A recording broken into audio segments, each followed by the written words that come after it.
Hello students, welcome to EduMantro. Optional Bengali এই ক্লাসে তোমাদের সবাইকে স্বাগত। তোমরা জানো এই আগের ক্লাসে আমরা বৈষ্ণব পদাবলী নিয়ে পড়েছিলাম। বৈষ্ণব পদাবলীতে যাওয়ার আগে আমরা চলে আসছি কিছু বিশেষ ঘোষণা নিয়ে। সেটা হচ্ছে যে আমাদের এডুমন্ত্রের অপশনাল বেঙ্গলি নিয়ে ক্লাস শুরু হয়েছে। অপশনাল বেঙ্গলি ক্লাস শুরু হয়েছে, অফলাইন অনলাইন দুটোই রয়েছে ক্লাসে, যেটা তোমাদের ইচ্ছে সেরকম তোমরা ক্লাস করতে পারো এবং অত্যন্ত নমিনাল ফিজে বেশ কিছু সুবিধা সহ এই ক্লাসগুলো করা হচ্ছে 7 থেকে 8 মাসের কোর্সে। আরো বিশদে জানার জন্য অবশ্যই কিন্তু আমাদের স্ক্রিনে দেওয়া নাম্বারে তোমরা যোগাযোগ করতে পারো। এবং শুধু বাংলা নয়, তার সঙ্গে ইংলিশেরও ক্লাস শুরু হয়েছে। Descriptive, WBCS means, language paper, যেখানে রাইটিং ওয়ার্কশপ আছে, অনলাইন ক্লাস কিন্তু এখানে কিন্তু অফলাইন নেই, অনলাইন ক্লাস আছে। এবং এই অনলাইন ক্লাসে তোমাদেরকে প্রত্যেকের জন্য ইন্ডিভিজুয়ালি কেয়ার দেওয়া হবে এবং প্রত্যেকটা বিষয় কেমন ভাবে লিখতে হবে তার পুঙ্খানুপুঙ্খ বিবরণ আছে। এবং আরো জানার জন্য, বিশদে জানার জন্য অবশ্যই কিন্তু স্ক্রিনে দেওয়া নাম্বারে যোগাযোগ করো। আমাদের অ্যাসোসিয়েটসরা রয়েছেন, স্যারেরা রয়েছেন, তারা তোমাদের এ বিষয়ে গাইড করে দেবেন। চলে আসছি আজকের আমাদের ক্লাস, যেটা বৈষ্ণব পদাবলী শুরু হয়েছিল আগের দিনকে ক্লাস করেছিলাম। সেটা হচ্ছে যে বৈষ্ণব পদাবলীর গৌড় চন্দ্রিকা নিয়ে আমরা একটা ক্লাস করেছিলাম। আজকে আমাদের এই বিষয়ের উপর সেকেন্ড ক্লাস, অর্থাৎ গৌড় চন্দ্রিকার সেকেন্ড পার্ট, যেখানে আমরা গৌড় চন্দ্রিকার বিখ্যাত কবি যিনি গোবিন্দ দাস কবিরাজ, সেই গোবিন্দ দাসের বিষয় নিয়ে আজকে আমরা আলোচনা করব। আগের দিন ক্লাসে আমরা বলেছিলাম যে গোবিন্দ দাসের তাকে বলা হয় গৌড় চন্দ্রিকা। যারা ক্লাসটা মিস করেছো বা ক্লাসটা করোনি তারা পারলে স্ক্রল করে দেখে নেবে আমাদের এডুমন্ত্র চ্যানেলে এসে যে গৌড় চন্দ্রিকা কাকে বলে। তবুও তোমাদের সুবিধার্থে আমি ছোট্ট করে একটু বলে দিই যে গৌড় চন্দ্রিকা হলো শ্রী গৌরাঙ্গের রাধা ভাব দুটি সম্বলিত যে বিশেষ অবস্থা, সেই অবস্থার ওপরে যে পদগুলি রচিত হয়েছে তাকে আমরা গৌড় চন্দ্রিকা বলি। এবং গৌরাঙ্গের যে কোনো বিষয়ের পদ কিন্তু গৌড় চন্দ্রিকা নয়, সেগুলো গৌরাঙ্গ বিষয়ক পদ। গৌড় চন্দ্রিকা শুধুমাত্র সেই বিশেষ অবস্থাগুলো, যে অবস্থাগুলো শ্রী রাধিকার মহাভাবের সঙ্গে মিল পাওয়া যায় বা রাধিকার মহাভাবের সঙ্গে তাকে একসঙ্গে একত্রীভূত করে দেখানো যায় বা একীভূত করা যায়, সেই পদগুলি হলো গৌড় চন্দ্রিকার পদ। গৌড় চন্দ্রিকার শ্রেষ্ঠ যে কবি তিনি হলেন গোবিন্দ দাস কবিরাজ। এবং গোবিন্দ দাসকে কিন্তু বলা হয় বিদ্যাপতির ভাব শিষ্য। চণ্ডীদাসের ভাব শিষ্য যেমন জ্ঞানদাস, তেমনি বিদ্যাপতির ভাব শিষ্য বলা হয় গোবিন্দ দাসকে। কারণ হচ্ছে গোবিন্দ দাসের সঙ্গে বিদ্যাপতির যে লেখনী অনেক মিল আছে এবং সেক্ষেত্রে গোবিন্দ দাস কবিরাজকে দ্বিতীয় বিদ্যাপতি বলেও কিন্তু অভিহিত করা হয়। এবং তার হাতেই, অর্থাৎ এই গোবিন্দ দাসের হাতেই কিন্তু গৌড় চন্দ্রিকার পদগুলি এক বিশিষ্টতা লাভ করেছে। চলো আমরা চলে আসি এবারে আমাদের নোটসে। চৈতন্য পরবর্তী যুগে মহাজনদের দৃষ্টিতে শ্রী চৈতন্য ছিলেন রাধা কৃষ্ণের মিলিত বিগ্রহ। তাদের মতে ভগবান শ্রীকৃষ্ণ স্বয়ং রসাস্বাদন করার জন্য রাধা ভাবরূপ ধারণ করে চৈতন্য রূপে আবির্ভূত হয়েছেন। তো দেখো আগের দিনকার ক্লাসে আমরা বলেছিলাম যে রাধা কৃষ্ণের যে এই কৃষ্ণলীলা বা বৈষ্ণব পদাবলী এর দুটো পার্ট, একটা হচ্ছে যে চৈতন্য পূর্ব, আর একটা হচ্ছে চৈতন্যের সময়কাল অনুযায়ী, মানে চৈতন্য সমসাময়িক এবং চৈতন্য পরবর্তী। তো বেসিক্যালি আমরা তিনটে ভাগ হলেও আমরা রাধা কৃষ্ণের যে পার্টটা সেটাকে আমরা দুটো ভাগে ভাগ করতে পারি। এবং যেখানে আমরা দেখবো যে চৈতন্য পূর্ব যারা কবি তারা এবং চৈতন্য পরবর্তী যারা কবি তারা।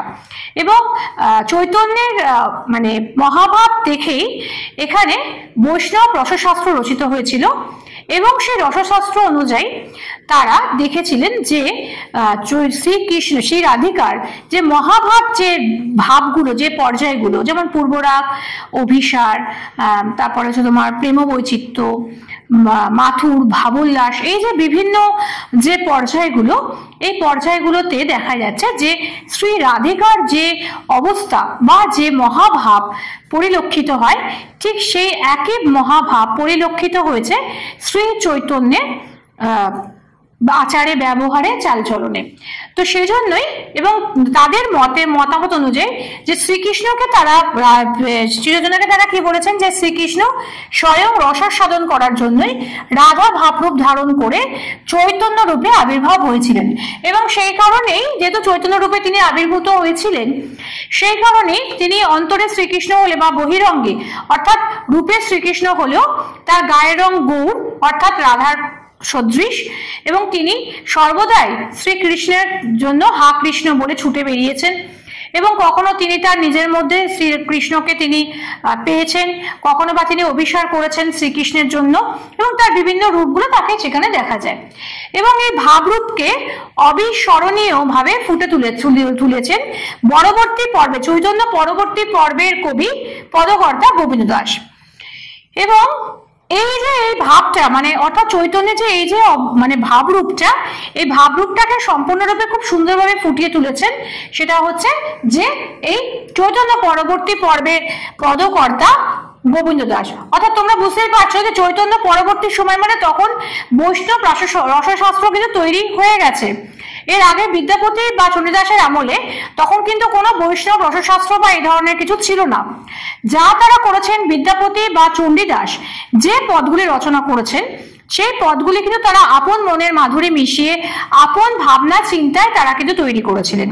কিন্তু এই চৈতন্য পরবর্তী সময় পরবর্তী পর্বে তখন কিন্তু আমরা দেখছি যে বৈষ্ণব রসশাস্ত্র তৈরি হয়ে গেছে, এবং এই রসশাস্ত্র অনুযায়ী প্রত্যেকটা পর্যায়ে বিভাগ হয়েছে, বৈষ্ণব রস তৈরি হয়েছে, পঞ্চরস তৈরি হয়েছে, এবং এই অনুযায়ী দেখা যাচ্ছে যে চৈতন্য পরবর্তী পর্বের পদকর্তা এই মানে গৌরচন্দ্রিকা যে পদের যে রূপ ভাবরূপকে সেই ভাবরূপকে অবিস্মরণীয় ভাবে ফুটিয়ে তুলেছেন।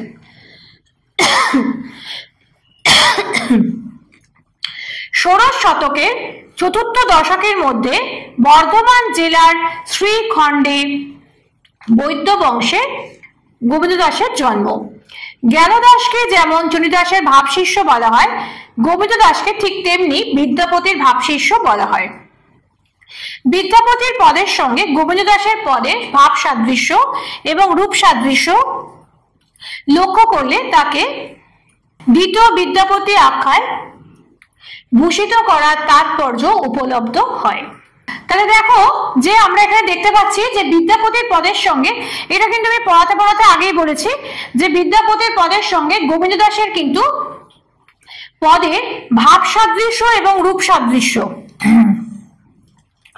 দুটোকে যদি দেখতে পাও মানে বিদ্যাপতির পদ এবং গোবিন্দ দাসের পদ দুটোকে আমরা পাশাপাশি রাখি তাহলে আমরা দেখবো যে দুজনকার ভাষা বা দুজনকার ভাব বা রূপ দুটোই কিন্তু অনেকটাই একই। তো সুতরাং এদের দুজনকারই কিন্তু ভাব সাদৃশ্য বা রূপ সাদৃশ্য যদি আমরা লক্ষ্য করি তাহলে বিদ্যাপতিকে আমরা গোবিন্দ দাসকে আমরা বলতে পারি দ্বিতীয় বিদ্যাপতি আখ্যায় ভূষিত করতে পারি। গোবিন্দ দাস ছিলেন সৌন্দর্য রসিক কবি। তার রচনার প্রতিটি ছত্রে ফুটে উঠেছে নাটকীয়তা এবং চিত্রধর্মিতা। দেখো এগুলো হচ্ছে যে গোবিন্দ দাসের পদের বৈশিষ্ট্যগুলো। তাহলে 1 নম্বর বৈশিষ্ট্য হচ্ছে কি নাটকীয়তা এবং চিত্রধর্মিতা। তার তিনি যে পদগুলি রচনা করেছেন সেই প্রত্যেকটা পদের প্রতিটা ছত্রে বা প্রতিটা লাইনে কিন্তু ফুটে উঠেছে কি নাটকীয়তা এবং চিত্রধর্মিতা। ভাষা ছন্দ অলঙ্কার প্রয়োগে বিদ্যাপতির সার্থক উত্তরসূরি গোবিন্দ দাস। তার মানে এটা হচ্ছে কি 2 নম্বর পয়েন্ট, যেখানে আমরা পাচ্ছি ভাষা ছন্দ অলঙ্কার প্রয়োগে বিদ্যাপতির সার্থক উত্তরসূরি হচ্ছে গোবিন্দ দাস। এবং তৃতীয়ত তার যেটা বৈশিষ্ট্য সেটা হচ্ছে যে শ্রুতি মাধুর্য, অর্থাৎ তার যে পদগুলো সেই পদগুলো শুনতে ভালো লাগে। অর্থাৎ আমরা যে পদগুলো গোবিন্দ দাসের যে পদগুলো গৌরচন্দ্রিকার যে পদগুলো যখন আমরা পাঠ করব শুধু গৌরচন্দ্রিকা বলে নয় যে কোনো পদের ক্ষেত্রে বিদ্যাপতির পদের সঙ্গে তার এই মিলগুলো আমরা পাচ্ছি। সেটা শুধু গৌরচন্দ্রিকা বলে কথা নয়, সেটা অভিসারের পদ হতে পারে, মাথুর হতে পারে, যে কোনো পদ হতে পারে, সেখানে কিন্তু এই একই ভাবরূপ আমরা পেতে পারি। এবং তারপরে আমরা যেটা পাবো মহাপ্রভু চৈতন্যদেবের দর্শন থেকে বঞ্চিত ছিলেন গোবিন্দ দাস। তিনি সম্ভবত তার সমগ্র অন্তর দিয়েই গৌরাঙ্গর স্বরূপকে উপলব্ধি করার চেষ্টা করেছিলেন। তার ফলস্বরূপ এই গৌরচন্দ্রিকা পদের সৃষ্টি। এই যে গৌরাঙ্গের যে স্বরূপকে তিনি চেষ্টা করেছিলেন উপলব্ধ করার, বিভিন্ন জনের কাছ থেকে শুনেছিলেন। গোবিন্দ দাস নিজে কিন্তু গৌরাঙ্গকে কখনোই চোখে দেখেননি, ঠিক আছে, কিন্তু তিনি যে শুনেছেন, যতটা শুনেছেন, এবং তার যে ভাবগুলো, যে রাধাভাবের সঙ্গে তিনি গৌরাঙ্গকে সম্পূর্ণরূপে একীভূত করেছিলেন, তার সমগ্র অন্তর দিয়ে তিনি উপলব্ধি করেছিলেন। এই পদ রচনায় তার শ্রেষ্ঠত্ব অপরিসীম।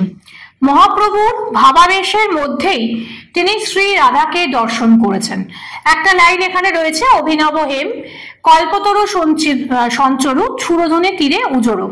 এখন এই পদটা যেটা, আমি সেটা স্ল্যাশ দিয়ে দিয়ে লিখে নিয়েছি, কারণ এই পদটা এভাবে লেখা ছিল। এই দেখো, 3টে পদে, এইভাবে, এইভাবে এবং এরকম ভাবে, অর্থাৎ এইভাবে লেখা ছিল, অভিনব হেম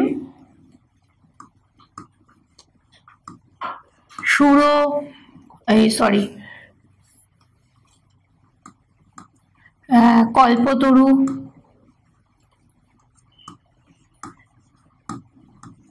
সঞ্চরু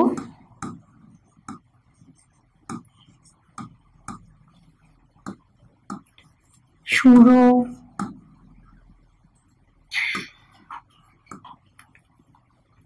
তীরে ওজোড়ো।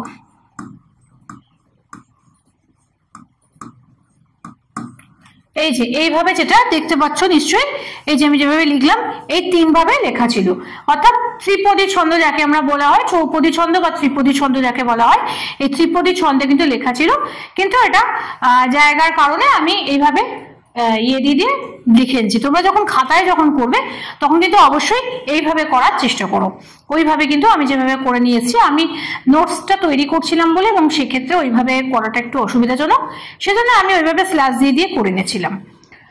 আচ্ছা, সমালোচকরা মনে করেন যে গৌরচন্দ্রকে অগণিত মানুষ ভজনা করেছে, কিন্তু চন্দ্রিকাটুকু প্রতিফলিত করতে পেরেছেন পরম ভক্ত কবিরাজ গোবিন্দ দাস। এটা লাস্টে আমি একটা উপসংহার দিয়েছি, তোমরা যখন লিখবে অপশনালের মানে যখন এতে, তখন সেক্ষেত্রে দেখো তোমাদের যে কোশ্চেন গুলো হতে পারে, সেটা হচ্ছে যে এক হতে পারে যে গৌরচন্দ্রিকা বিষয়ক পদ নিয়ে বা বৈষ্ণব পদভাষ্য সাহিত্যে বা বৈষ্ণব পদাবলী সাহিত্যে গৌরচন্দ্রিকার গুরুত্ব বিশ্লেষণ করো, এবং এই প্রসঙ্গে একজন বিখ্যাত কবির বা একজন এই বিষয়ে শ্রেষ্ঠ কবির গুরুত্ব আলোচনা করো, এরকম ধরনের কোশ্চেন আসতে পারে। অথবা শুধুমাত্র যে তোমার বিদ্যাপতিকে নিয়ে দেবে তা কিন্তু নাও হতে পারে, অথবা বলতে পারে একদম ডাইরেক্টলি গোবিন্দ দাস কবিরাজকে নিয়ে দিতে পারে, যে গোবিন্দ দাসকে কোন পদের শ্রেষ্ঠ কবি বলা হয়, তার একটি পদকে নিয়ে তার এই বিষয়ের উপরে তার শ্রেষ্ঠত্ব মানে কিভাবে কেমন ভাবে হয়েছে সেই বিষয়ে কিছু উল্লেখ করো, বা এরকম ধরনের বিশ্লেষণ করো, এরকম ধরনের কোশ্চেন আসতে পারে। এক্ষেত্রে তোমাকে গৌরচন্দ্রিকা এবং তার সম্পর্কে লিখতে হবে, এবং যেটা দুটো একসাথে করলে নোটসটা যেটা একটা ভলিউমে আসবে। এখানে খুব ছোট্ট করে আমি যেটা দুটো পার্টে তোমাদের পড়ালাম, গৌরচন্দ্রিকা এবং গোবিন্দ দাস কবিরাজ, সেই হিসেবে এটা হয়তো ছোট লাগতে পারে, কিন্তু যখন দুটোকে তোমরা একসঙ্গে করে দেবে তখন কিন্তু নোটসটা কিন্তু ছোট আর থাকবে না। আজকের জন্য এইটুকুনি। আমার ভিডিও যদি তোমাদের ভালো লাগে তাহলে অবশ্যই লাইক করো, যদি কোনো প্রশ্ন থাকে অবশ্যই সেটা কমেন্টে জানাও। আমি চেষ্টা করব যে তোমাদের কমেন্ট অনুযায়ী যদি কোনো প্রশ্নের উত্তর দেবার, বা কোনো এরকম ধরনের কোনো ভিডিওতে তোমাদের প্রশ্নগুলির উত্তর দেবার চেষ্টা করব। বন্ধুদের মাঝখানে শেয়ার করো, এবং যদি এখনো পর্যন্ত এডুমন্ত্র চ্যানেলটিকে সাবস্ক্রাইব করে না থাকো, বা যদি ফার্স্ট ভিউয়ার হও, তাহলে অবশ্যই এডুমন্ত্র চ্যানেলটিকে সাবস্ক্রাইব করো, এবং তার সাথে পাশের বেল আইকনটি প্রেস করে রাখো, যাতে যে কোনো ভিডিও এলে তোমার কাছে প্রথম পৌঁছাতে পারি।